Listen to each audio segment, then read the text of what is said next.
sejak kebangkitannya, ulama bersama pengikut-pengikutnya istiqomah dan setia, jaga akidah dan sunnah Rasulnya.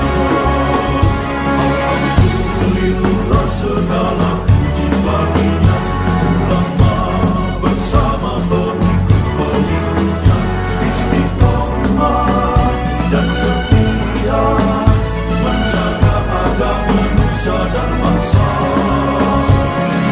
Mari kuatkan niat kita, kita bulatkan tekad kita, terus lanjutkan amal kita, mengembangkan hikmah kita. Assalamualaikum warahmatullahi wabarakatuh. بهذا الكتاب الشيء الجلالين ولجميع مشايخنا ومعلمنا الحاضرين من سواهم عليه وسلم. الفاتحة. أعوذ بالله من الشيطان الرجيم. بسم الله الرحمن الرحيم. الحمد لله رب العالمين الرحمن الرحيم مالك يوم الدين إياك نعبد وإياك نستعين اهدنا الصراط المستقيم صراط الذين أنعمت عليهم غير المغضوب عليهم ولا الضالين. آمين. بسم الله الرحمن الرحيم. الحمد للمعلم الطلاب ومسهل الخير لمن يتعلم، ثم الصلاة والسلام على النبي وآله وصحبه جاء يعظم. يا ربنا كفر عنا ذنوبنا ووالدينا ولمن هو مسلم. ندعوك اللهم علما نافعا من يومنا إلى الحساب يقوم. آمين آمين آمين ويا فتاح. آمين آمين آمين ويا عليم. الحمد لله الحمد لله الأول الآخر الباطن الظاهر، والصلاة والسلام على سيدنا محمد الطاهر الفاخر وعلى آله وأصحابه ذوي العلا والمفاخر. أما بعد، فإن أحسن الحديث كتاب الله، وخير الهدي هدي محمد صلى الله عليه وسلم، وشر الأمور محدثاتها، وكل محدثة بدعة، وكل بدعة ضلالة. Segenap jamaah Masjid Al-Abror, para ustadz, para hujjaj, hadirin sekalian yang dirahmati oleh Allah. Alhamdulillah pada malam hari ini kita berkumpul kembali melanjutkan pengajian kitab tafsir Jalalain. Mudah-mudahan apa yang akan kita baca menjadi ilmu yang bermanfaat di dunia wal akhirah. Amin ya rabbal alamin. Surah As-Saffat yang akan kita baca ayat 48. Surah As-Saffat ayat 48. Di ayat-ayat sebelumnya Allah menggambarkan tentang keadaan orang-orang yang ada di surga, keadaan ahlul jannah atau penghuni surga. Ya kira-kira kayak bapak-bapak gini kayak modelnya. Amin apa? Amin. Penghuni surga itu Allah muliakan. Di surga nanti ada yang bagiin air minum. Di surga ada yang keliling kayak Pak Agus gitu, tapi mudahan. Jadi setiap kali ada perkumpulan ahlul jannah atau penghuni surga berbincang-bincang, maka ada pemuda-pemuda yang memberikan minuman-minuman. Minuman bukan sembarang minuman, tapi minumannya khamar atau arak. Cuma arak di sana tidak memabukkan. Bedanya dengan arak yang di dunia. Kalau arak di dunia memabukkan, di surga sudah tidak ada lagi perkara-perkara yang kotor, yang memabukkan, udah nggak ada lagi. Yang kotor, yang jember, udah hilang semuanya di sana. Semua udah tinggal yang baik-baik saja. Gambaran yang ada pada ayat-ayat sebelumnya, diantaranya itu diberikan minuman-minuman dengan gelas-gelasnya bukan gelas plastik kayak orang minum kopi sasetan, bukan. Gelasnya gelas piala, saudara. Gelas piala disajikan oleh pemuda-pemuda yang menjadi pelayan-pelayan di surga. Pemudanya rapi-rapi, ganteng-ganteng di sana, enak dipandang mata. Nah, yang berikut ini juga masih bagian dari kenikmatan-kenikmatan surga yang akan diperoleh oleh para penghuni surga. Qala Allah Ta'ala wa huwa asdaqul qailin. Wa indahum qasiratut tarfi'in ka'annahunna baydum maknun. Wa indahum, dan di sisi mereka, qasiratut tarfi, ada perempuan-perempuan yang pendek pandangannya. Hasibatul a'yun, maksudnya perempuan yang menjaga matanya, ala azwajihinna, atas suami-suami mereka. La yanturna ila ghairihim, perempuan-perempuan ini tidak melihat kepada selain suaminya. Li husnihim, karena bagus atau karena gantengnya suaminya. Indahunna, menurut mereka, menurut para qasiratut tarf. In yang memiliki mata yang lebar. Dikhamul a'yun, maksudnya yang memiliki mata yang lebar. Hisanuha, yang bagus-bagus matanya. Ka'annahunna, seolah-olah mereka qasiratut tarfi, mereka perempuan-perempuan surga itu, fil launi, dalam warnanya itu seperti baidun maknun, seperti baidun linna'am, telur burung onta, maknunun, yang masih tersimpan. Masturun birishihi, yang disimpan dengan bulu-bulunya. La yasilu ilaihi gubarun, tidak akan sampai kepada telur itu debu-debu. Walaunuhu wa huwal bayad, dan warna telur unta itu al-bayadu, putih, fi sofrotin, dalam kekuning-kuningan, jadi putih kekuning-kuningan. Ini adalah ahsanu alwani nisa, warna terbaik bagi kulit perempuan. Qasiratut tarfi, kata qasirah dari kata qasar. Qasar itu artinya pendek. Pendek, kalau kita sholat isya di qasar artinya dipendekin, yang tadinya 4 jadi 2, itu namanya qasar. Qasirat ini artinya yang pendek. At-tarf, pandangan matanya. Perempuan-perempuan surga, bidadari-bidadari surga, ini pendek pandangan matanya. Bukan pendek orangnya, bukan. Pendek pandangan matanya, maksudnya hanya melihat kepada suami-suaminya saja. Jadi matanya enggak celelean, matanya enggak jelalatan kemana-mana, enggak. Ngelihatnya cuma ke suaminya. Bini kita begitu kan ya?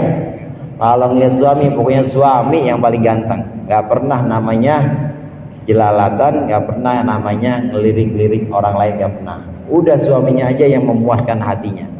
Ini qasiratut tarfi'in, qasiratut tarfi yang ada di surga. Perempuan-perempuan, bidadari-bidadari yang sudah cukup merasa suaminya saja udah yang paling ganteng, nggak ada yang lain. Tidak pernah melayangkan pandangannya kepada selain suaminya. Karena kita ini nanti di surga ya pada ganteng-ganteng semua, pada ganteng, nggak ada orang jelek di surga. Pokoknya semuanya di surga itu masih ya makin muda lagi, kembali menjadi muda, kembali jadi gagah, dan juga ganteng-ganteng semuanya. Istri kita juga muda lagi, cantik lagi. Ini gambaran tentang penghuni surga, diantaranya adalah perempuan-perempuan yang hanya memandang kepada suaminya saja, tidak kepada yang lainnya. Kemudian kata ain di sini dari kata ain itu mata. Orang Arab itu paling suka, paling sering menggambarkan keindahan perempuan itu dari matanya. Matanya lebar, kemudian matanya ini punya pandangan mata yang lebar, tapi meskipun lebar itu ya nggak jelalatan, tetap memandang kepada suaminya. In di sini adalah perempuan-perempuan yang bermata lebar. Ini sebagai satu gambaran mata yang paling indah yang dimiliki perempuan adalah yang matanya lebar. Kemudian kulitnya bagaimana? Kulitnya seperti ka'annahunna baitun maknun, seperti telur burung onta. Jamaah rahimakumullah, telur burung onta itu warnanya putih kekuning-kuningan, nggak pernah kena debu. Kalau ada yang berani dekat pasti disosor tuh sama burung onta. Dan nggak pernah ada yang kena debu karena selalu dijaga dengan bulu-bulunya, dijaga dengan bulu-bulu induknya.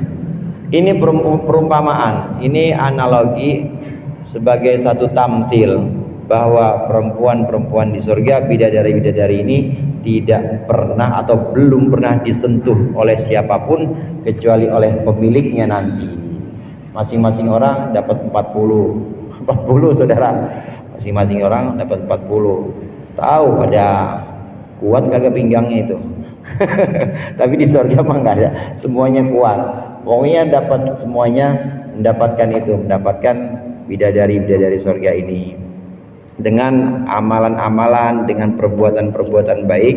Maka Allah berikan karunia ini, karunia yang paling besar, yaitu karunia yang paling, mohon maaf, bukan paling besar, tapi yang paling awal didapat oleh penghuni, oleh orang-orang di akhirat, itu adalah surga. Kenikmatan di akhirat itu yang paling rendah, yang barusan kita bicarakan saudara. Yang paling rendah adalah kenikmatan surga. Di akhirat kenikmatan paling rendah surga. Emang ada kenikmatan selain bidadari itu? Emang ada kenikmatan selain makanan-makanan yang dihidangkan, selain minuman-minuman yang disediakan? Ada. Di atas itu semua kenikmatan, di atas yang sifatnya materi, yang sifatnya itu syahwat, itu ada yang lebih nikmat lagi, yaitu ridhonya Allah saudara. Ridho Allah, pernah mungkin saya sampaikan bahwa ridho Allah itu mengalahkan semua nikmat-nikmat yang ada di surga. Kalau kita datang ke rumah orang, kemudian diberikan apa aja sajiannya, kopi dikasih, mau teh dikasih, besok kan datang lagi ada nasi padang, besok kan ada sop dikasih, terus semuanya ya lengkap sama buah-buahnya. Tapi kita nggak pernah ditemuin sama tuan rumah. Kira-kira enak nggak tuh saudara? Enak nggak tuh? Kasih makanan nggak pernah ditemuin sama tuan rumah. Nggak enak. Ini ngapa ini? Ini kayaknya marah nih sama kita nih. Kayaknya sama kita lagi kesel ini, kagak ditemu-temuin. Nah begitu juga pada tahapnya nanti, pada waktunya nanti, kenikmatan-kenikmatan surga yang seperti itu, yang tadi digambarkan begitu nikmat, itu semuanya diberikan oleh Allah. Tapi kita bertanya-tanya juga, belum ditemui oleh Allah. Belum ditemui oleh Allah artinya belum dapat ridho Allah. Allah belum menyatakan itu. Nanti setelah itu baru Allah ucapkan kepada kita, kepada para penghuni surga, cukup nggak yang sudah aku berikan, kata Allah.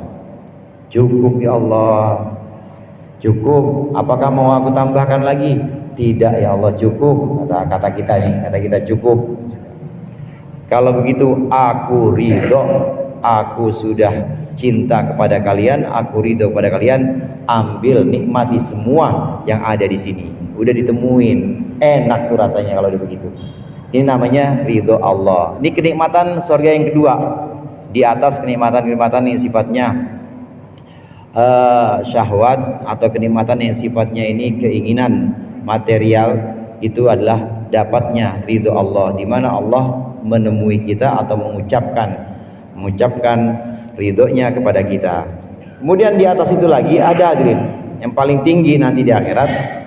Kenikmatan yang paling tinggi adalah memandang Allah, ru'yatullah. Ru'yatullah, memandang Allah dengan mata kepala sendiri, dengan mata kepala kita. Kalau di dunia nggak bisa kita melihat Allah. Di dunia nggak mungkin kita melihat Allah dengan mata kepala kita, nggak mungkin. Kalau dengan basiroh, ada basor itu mata fisik, penglihatan mata kepala. Ada basiroh itu mata hati, melihat dengan mata hati bisa di dunia, melihat Allah dengan mata hati. Tapi melihat dengan mata kepala nggak bisa. Kalau melihat Allah di dunia dengan basiroh, dengan mata hati, itu artinya kita merasakan, melihat dalam segala sesuatu itu ada Allah. Caranya latih hati kita dengan Allah. Kemudian kita melihat, dilatih juga setiap semua aktivitas yang kita lakukan, perbuatan yang kita lakukan, itu awali juga dengan zikir. Ya, zikirnya yang diajarkan oleh Rasulullah. Mau masuk masjid, Allahumma ftahli abwaaba rahmatik, Allah lagi disebut. Mau keluar, Allahumma ftahli abwaba fadlik. Allah lagi yang disebutin. Nanti kita mau keluar dari rumah, bismillahi tawakkaltu, Allah lagi disebutin. Sering-sering baca zikir itu, sering-sering baca doa-doa yang ada tuntunan dari Rasulullah SAW. Ini bagian dari latihan kita supaya kita terus Allah Allah Allah. Nah setelah itu baru kita bisa nanti bertahap, kita bisa melihat bahwa dalam segala sesuatu itu ada Allah. Artinya bukan mata kepala kita yang melihat, kita merasakan dengan mata hati kita bahwa hadirnya kita di sini ini adalah bimbingan Allah. Ada musibah, musibah juga dari Allah. Ada karunia, kenikmatan juga dari Allah. Melihat semuanya. Nah itu melihatnya di dunia bukan dengan mata kepala, tapi dengan mata hati. Dengan mata kepala bagaimana di dunia? Nggak bisa. Nabi Musa pernah hadirin minta untuk lihat Allah. Kata Allah, Musa, lihat gunung itu. Lihat gunung. Fa in istaqarra makanahu fasawfa tarani. Undur ilal jabal. Fa in istaqarra makanahu fasawfa tarani. Musa, kalau engkau mau melihat aku, lihat gunung itu. Kalau gunung itu enggak berubah, kalau gunung itu tetap enggak bergerak sedikit pun, engkau akan melihat aku di situ. Baru sekian ribu cahaya Allah baru belum Allahnya itu, baru cahaya Allah sekian ribu itu muncul dari arasy, itu udah hancur gunung. Nabi Musa pingsan, nggak kuat saudara, nggak kuat. Di dunia ini nggak ada yang kuat, gunung aja hancur, Nabi Musa pingsan, nggak kuat. Kalau dengan fisik, demikian juga mata fisik tidak akan bisa melihat Allah di dunia ini. Tapi di surga ada kenikmatan yang paling tinggi, yaitu melihat Allah dengan mata kepala kita, langsung melihat dengan mata kepala kita. Ketika ini sudah dicapai, maka kenikmatan-kenikmatan yang lain nggak ada artinya. Mau bidadari cakep kayak gimana juga kalah, makanan yang enak-enak di sono nggak ada apa-apanya. Tetap yang paling nikmat adalah ru'yatullah atau memandang Allah. Allahumma ja'alna minhum. Itu kenikmatan-kenikmatan yang ada dalam surga. Nah terus ayat ini menggambarkan kenikmatan-kenikmatan yang paling rendah, yang paling awal didapatkan oleh para penghuni surga. Mereka yang melakukan amal soleh, melakukan perbuatan-perbuatan baik, maka akan Allah berikan balasan berupa surga dengan segala macam kenikmatan-kenikmatan ini. فَأَقْبَلَ بَعْضُهُمْ عَلَى بَعْضٍ يَتَسَاءَلُونَ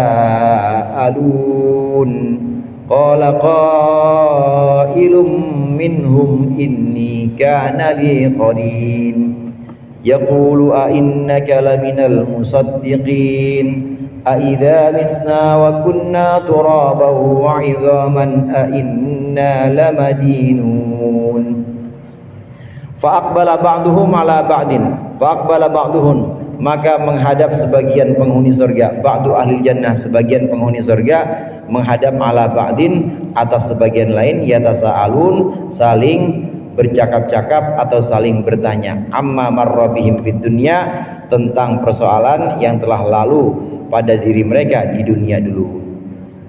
Di surga nanti yang sama-sama bertemu di dunianya, sama-sama melakukan perbuatan-perbuatan baik, dipertemukan lagi di sana. Yang sama-sama dalam keimanan, sama-sama dalam perbuatan-perbuatan soleh, amal-amal soleh, ketemu di sana dan saling bercakap-cakap, berhadapan. Fa'aqbala ba'duhum ala ba'din yatasa'alun. Bercakap-cakap tentang apa? Tentang masa lalu di dunia dulu. Iya, dulu dunia. Dulu kita ngaji bareng-bareng ya di Al-Abror. Kadang-kadang kita datang juga sih ke Hifzul Amal, ke Habib Nasruddin. Yang paling jarang datang mah saya ke Pendopo malam Kamis. Gak pernah datang saya mah, gitu ngomong. Tapi nggak apa-apa lah, kita udah ketemu semua di sini. Udah ketemu. Gimana itu teman kita yang ada nggak? Ada tuh sebelah sana rumahnya. Ntar lah kita ketemu, wah bercakap-cakap. Gambaran di sini fa'aqbala ba'duhum ala ba'din, menghadap.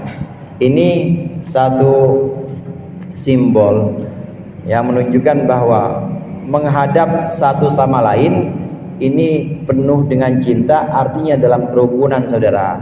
Kita kalau sama orang adep-adepan itu kan berarti kita lagi akur sama bini dah.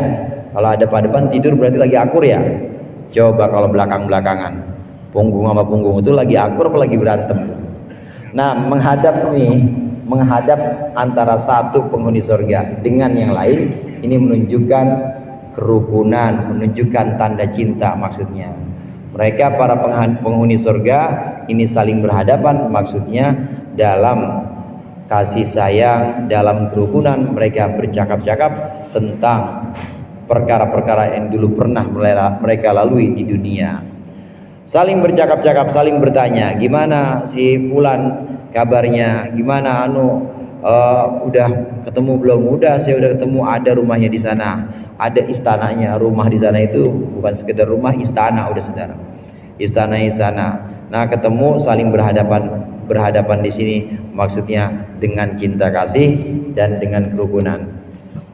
Di tengah percakapan itu hadirin, kemudian ada orang yang berkata, qala qailum minhum, berkata sebagian dari mereka, inni kana li qarin, sungguhnya dulu saya punya teman, qarin, teman, sahibun yunkirul ba'tsa, yaitu seorang teman yang mengingkari kebangkitan, mengingkari hari kebangkitan. Yaqulu, dia berkata, li kepadaku, dengan nada mencela.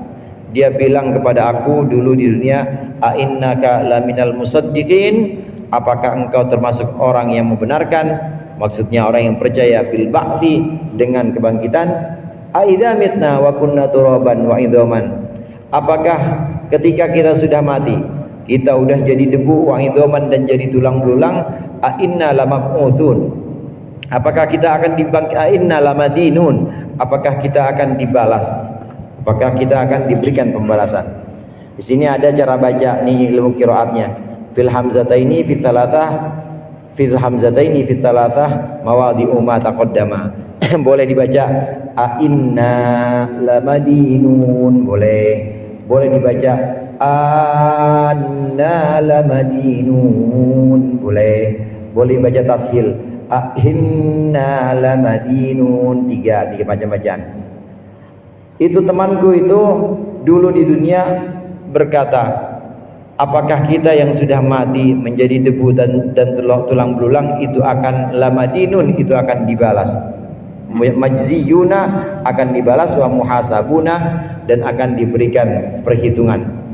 Ankara dzalika aidon, ini qarin atau temanku ini juga mengingkari itu, mengingkari tentang hisab, tentang pembalasan. Di tengah percakapan para penghuni surga, kemudian ada yang tanya. Di antara mereka ada seorang yang tanya, dulu saya punya teman di dunia, saya punya teman, dia nggak percaya kalau kita ini bakal dibangkitkan. Nah, sekarang kenyataannya betul. Alhamdulillah, kita ini termasuk orang yang percaya. Kita percaya bahwa ada yang namanya hari kebangkitan, dan sampai sekarang kita ada di sini, ada di surga. Itu teman saya itu kemana ya sekarang? Dulu teman saya itu, ini cerita antar penghuni surga nih, teman saya itu dulu bilang, ngeledek saya, bilang, ente percaya? Anda percaya sama yang namanya hari kebangkitan? Masa kita udah mati, udah jadi tulang belulang, udah jadi debu, udah hancur semuanya tulang juga, masa yang kayak begitu udah campur semua jadi tanah bisa dibangkitkan lagi dan diminta pertanggungjawaban? Gimana mungkin? Masa kamu percaya sama yang begituan? Diledekin dulu saya, kata penghuni surga ini. Saya punya teman yang seperti itu, dan dia meledek saya karena saya percaya kepada kebangkitan. Artinya di sini qarin ini dari kata korona, itu artinya yang menyertai. Jadi terus, bukan hanya sekedar teman biasa, tapi terus akrab, terus menerus menyertai, itu namanya qarin. Terus menerus bareng sama dia, qarin. Ada teman akrab dulu di dunia, dan teman akrab ini entah di mana sekarang, di surga nggak ada. Dulu dia bilang kepada kami, pada saya, bahwa nggak ada yang namanya hari kebangkitan. Kenapa kamu percaya dengan cerita-cerita tentang hari kebangkitan? Ini qarin namanya. Satu qaul sebagaimana yang dipegang oleh Imam Jalalain. Jadi yang disebut di sini adalah sahabatnya. Ada beberapa pendapat para mufassir yang mengatakan bahwa qarin di sini baik teman manusia seperti yang tadi dipegang oleh Imam Jalalain pendapatnya. Boleh juga qarin yang dimaksud di sini teman dari bangsa jin. Karena setiap orang itu punya qarin. Qarin di sini yang terus menyertai. Jadi tiap kita ini ada qarinnya. Ustadz Wito ada qarinnya, Haji Solihin qarinnya ada. Semuanya punya qarin. Kalau qarinnya bisa diajak ngaji, rame nih alabror. Bawa masing-masing. Cuma sayangnya susah ngajak qarin. Susah karena qarin ini kecenderungannya jin yang membarengi kita, yang selalu menyertai kita ini sejak kita lahir. Ini kecenderungannya adalah kecenderungan ingkar dan menggoda kita. Kalau kita malas buat bangun subuh, qarin itu. Kalau kita malas buat dipakai ibadah, buat dipakai ngaji, itu ada pengaruh juga dari qarin. Nah, qarin di sini kecenderungannya adalah ingkar kepada Allah. Cuma satu qarin yang akhirnya masuk Islam, yaitu qarinnya Nabi Muhammad. Menang Nabi Muhammad. Qarinnya Nabi Muhammad itu masuk Islam, saudara. Qarinnya Nabi Muhammad kemudian ikut Nabi Muhammad. Jadi syahadat, asyhadu an la ilaha illallah wa asyhadu annaka rasulullah. Aku bersaksi tidak ada Tuhan selain Allah dan aku bersaksi bahwa engkau adalah utusan Allah. Kata sahabat ketika Rasulullah menjelaskan ini, engkau juga ada qarinnya ya Rasulullah. Wahai Rasulullah, engkau juga punya qarin. Iya, saya juga punya qarin. Tetapi Allah memberikan aku kekuatan, qarinku masuk Islam, qarinku iman. Tahu kalau qarinnya kita. Qarinnya kita mah ya bangor banget kali ya. Orangnya aja bangor, gimana qarinnya. Ini qarin dari bangsa jin yang juga menemani. Pendapat sebagian ahli tafsir, boleh jadi yang disebut dengan qarin di sini qarin dari bangsa jin yang ada di neraka, karena qarin inilah yang kemudian yang dulunya di dunia memberikan hayalan-hayalan, gambaran-gambaran, godaan-godaan. Nggak usah percaya sama yang begitu. Ada bisikan begitu, nggak usah percaya sama kebangkitan. Orang udah hancur, mana mungkin bisa bangkit lagi. Orang udah jadi debu, mana mungkin dibangkitkan, diminta pertanggungjawaban. Digodain tuh sama qarin. Ahli surga bercakap-cakap, bercerita tentang ini, tentang sahabatnya atau tentang teman dekatnya dulu di dunia yang selalu mengejek dia ketika dia percaya kepada hari kebangkitan. Kemudian qala hal antum muttali'un fattala'a fara'ahu fi sawa'il jahim. Qala berkata dzalikal qail li ikhwanihi. Orang yang berkata tadi ini ngomong kepada saudara-saudaranya di surga, hal antum muttali'un, apakah kalian wahai teman-temanku yang sama-sama di surga, muttali'un itu mau melihat mereka, ma'i bersamaku, melihat ma'i bersamaku ilan nari ke neraka, linan dura halahu, supaya kita bisa melihat halahu keadaannya si qarin. Fayaquluna, maka pada jawab penghuni neraka, la, tidak.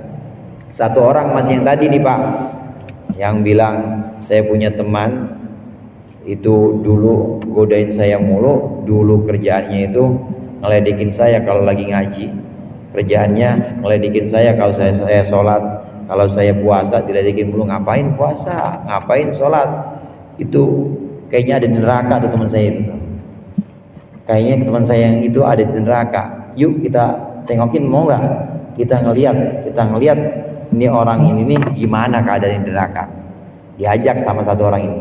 Kata penghuni surga yang lain, oh apain lihat-lihat yang begitu. La, katanya fayaquluna, la, enggak mau. Saya enggak mau, kami enggak mau. Udah di sini ya, enggak usah lihat-lihat yang begituan. Fattala'a fara'ahu fi sawa'il jahim.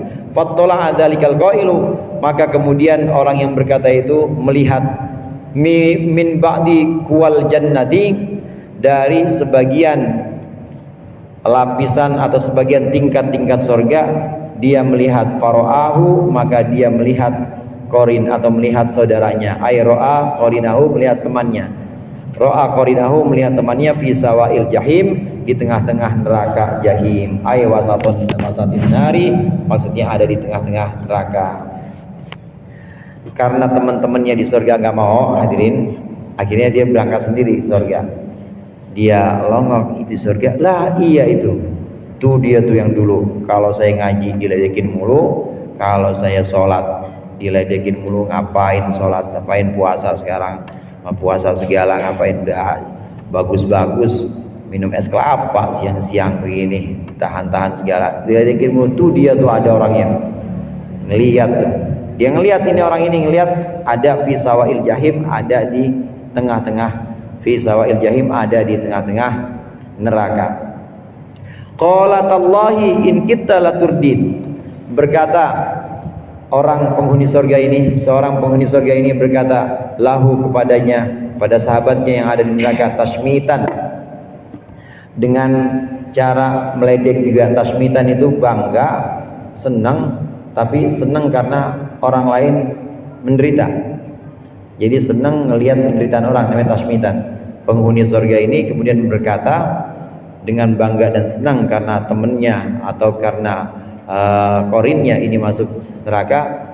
Tallahi in kitta laturdin, tallahi demi Allah, in mukhaffafatun minatsaqilah, in kitta sesungguhnya, kita qarabta maksudnya engkau hampir-hampir, laturdin benar-benar engkau hampir-hampir merusakku, latuhlikuni maksudnya engkau menghancurkanku, biiwaika dengan godaanmu untuk menyesatkanku atau dengan kesesatanmu.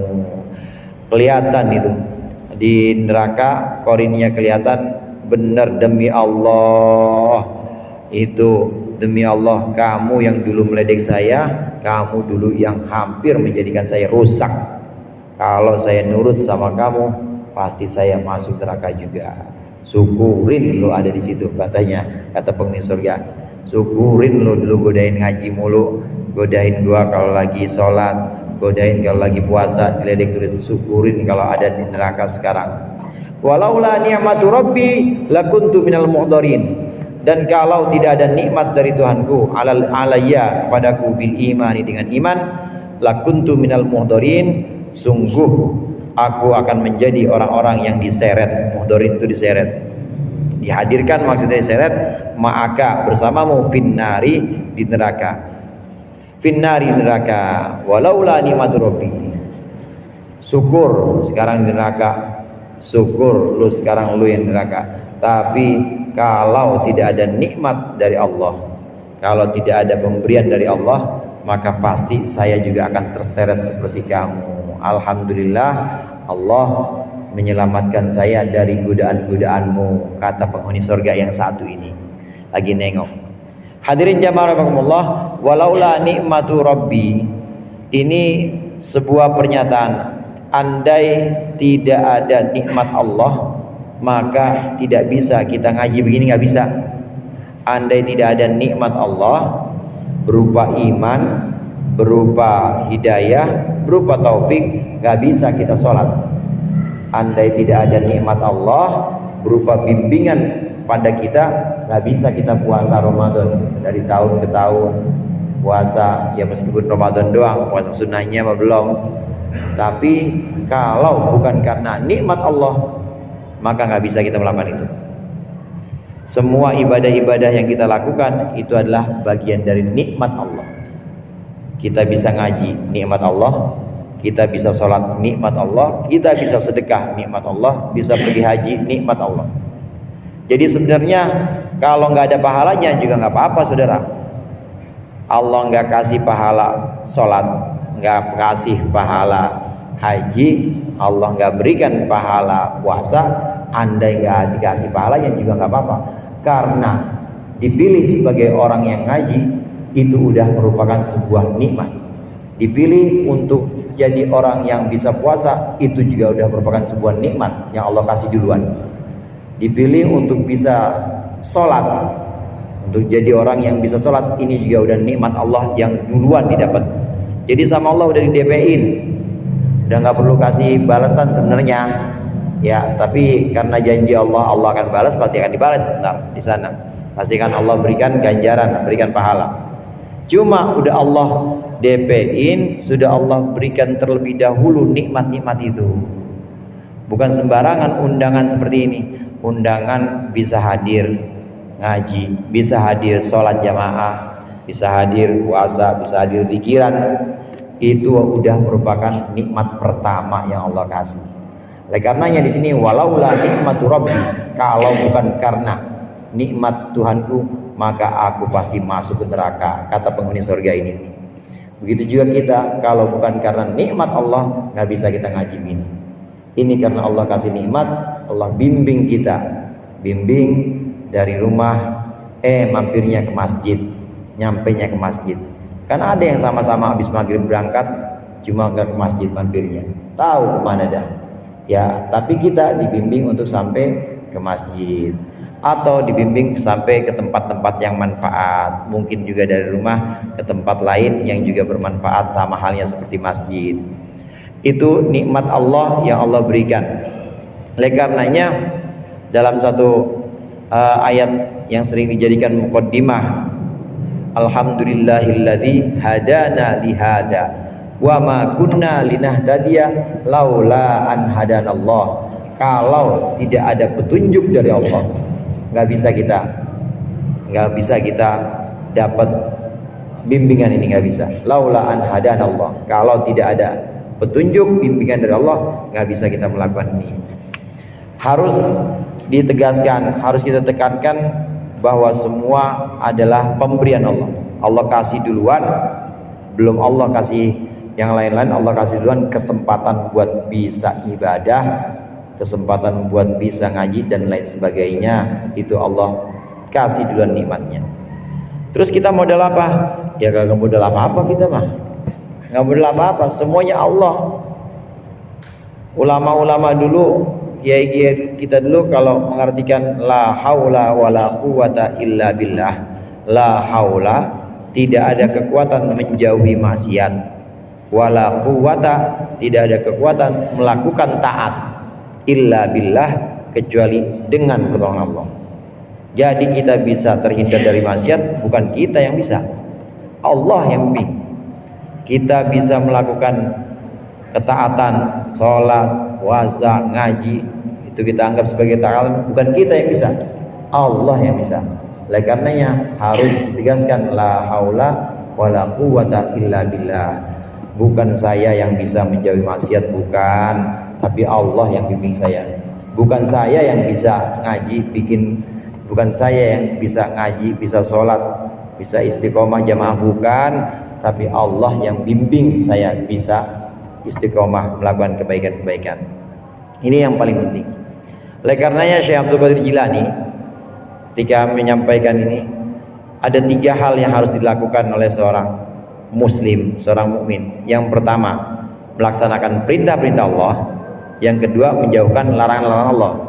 Kalau ini kan sering kita dengar ya, tiap Jumat nih, imtitsalu awamirillah wajtinabu nawahihi. Melaksanakan perintah-perintah Allah, menjauhkan larangan-larangannya. Kata Syekh Abdul Qadir Jilani, tambah satu lagi. Apa itu? At-tabarri minal hauli wal quwwah. Membersihkan diri dari perasaan bisa. Saya bisa sholat, saya bisa ngaji, saya bisa jauh dari maksiat. Itu harus dibersihin. Jadi sayanya dihilangin, akunya dihilangin, kukunya dipotongin Pak. Kukunya dipotongin. Maksudnya kukunya dipotongin, jangan sering-sering bilang sholatku, sedekahku, sumbanganku, jangan. Kukunya dihilangin. Ini yang namanya at-tabarri minal hauli wal quwwah. Mudah-mudahan bermanfaat. Dikurangnya saya mohon maaf. Allahul muwaffiq ila aqwamit thoriq. Assalamualaikum warahmatullahi wabarakatuh.